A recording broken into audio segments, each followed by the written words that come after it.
आप सियासत को ठीक करने की बात कर रहे थे। मैं बिल्कुल मोर देन 100% आपसे एग्री करता हूं। हम अपना घर दुरुस्त करें, लेकिन ये कैसे होगा? मुज़ाकरात तो शुरू हुए, मुज़ाकरात में हर्डल हमेशा आती हैं, कोई नई बात नहीं है। आपको मुज़ाकरात का अमल किसी मुस्बत डायरेक्शन में आगे बढ़ता हुआ नज़र आता है?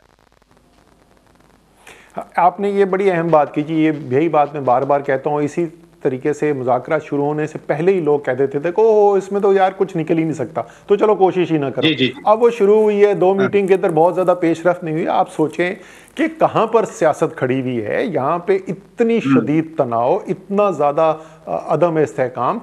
तो ये आप मत समझें कि वो लोग साथ बैठेंगे और 2 घंटे गपशप लगाएंगे, चाय की प्याली पियेंगे और बाहर आके उसके बाद ऐलान कर देंगे कि जी सब मामला ठीक हो गए और ये एग्ज़ैक्टली। ABCDEF हमने जो है फैसले कर लिए। तो बिल्कुल हमें जो है टाइम भी देना चाहिए, मौका भी देना चाहिए दोनों साइड्स की करने के लिए। लेकिन जो कमरे के अंदर बैठे हुए हैं, बाकी छोड़ दें आप और मैं रेलेवेंट है इसके अंदर, लेकिन जो कमरे के अंदर लोग बैठे हुए हैं दोनों साइड के ऊपर, हुकूमत की साइड के ऊपर भी और तहरीक इंसाफ की साइड के ऊपर भी, उनको कम से कम इतना जरूर फील होना चाहिए कि उनको लगे कि यार दूसरी साइड जो है वो नेक नियति के साथ कोई हल जरूर निकालना चाहती है। अगर पहली 1 2 3 मुलाकात में हम यहां पे भी पहुंच गए ना, तो मेरे ख्याल में ये भी एक पेशरफ्त होगी।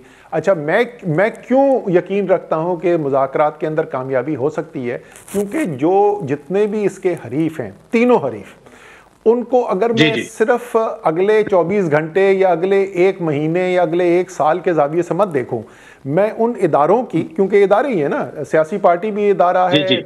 फौज भी एक इदारा है, तो जितने भी ये इदारे हैं इन्होंने तो आज से 5 साल बाद भी होना है, 10 साल बाद भी होना है और 20 साल बाद भी होना है, चाहे वो सियासी पार्टी हो या फौज हो।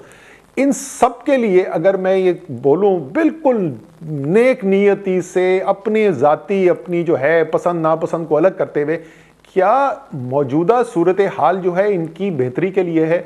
मैं आपको यकीन से कह सकता हूं कि किसी इदारे की बेहतरी के लिए नहीं, ना मुस्लिम लीग नून, ना तहरीक इंसाफ, ना फौज। तो इसलिए एक इसका मतलब वजह है, तीनों फरीकों को कोई ना कोई वजह है कि क्यों साथ बैठ के कोई हल निकाला जाए। अगर तीनों में ये एहसास है, जो मेरे ख्याल में है, इसलिए बात यहाँ तक पहुँची है, वरना ये यहाँ तक भी ना पहुँचती, कि कुछ जो मौजूदा सूरत हाल है उसमें तब्दीली की ज़रूरत है। तो ये एक मस्बत इब्तदा हो गई है और यहाँ से अगर ठीक फैसले होते रहे तो बेहतरी की तरफ बिल्कुल निकला जा सकता है।